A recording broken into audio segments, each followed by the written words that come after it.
পর্দা উঠে যাচ্ছে না যাচ্ছে না? জিন আর মানুষ শয়তান এরা তোমাদেরকে এমন জায়গা থেকে দেখে যেখান থেকে তোমরা ওদেরকে দেখতে পারো না। মানে শয়তান আপনাকে দেখছে। অতএব আদম সন্তানকে আল্লাহ পাক বলছেন, দেখো তোমাদের বাপ মাকে শয়তান কিন্তু জান্নাতে নগ্ন করে দিয়েছিল।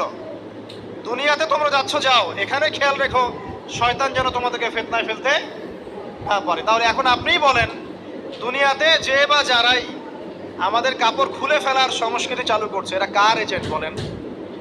আর এটা কি নতুন কথা? নবী সাল্লাল্লাহু আলাইহি ওয়াসাল্লাম বলেছেন, শেষ জামানায় ছেলেরা মেয়েদের পোশাক পরবে আর মেয়েরা ছেলেদের পোশাক পরবে। হাদিসটা বানিয়ে বললাম। দেখেন, শেষ জামানায় মেয়েরা ছেলেদের পোশাক পরবে আর ছেলেরা মেয়েদের পোশাক পরবে। নবীজি আরো বলেছেন, শেষ জামানায় এমন এক শ্রেণীর মেয়ে আসবে, লা মারাহুমা, আমি ওদেরকে দেখি নাই, নিসাউন কাসিয়াতুন আরিয়া, এমন সব মহিলা যারা কাপড় পরবে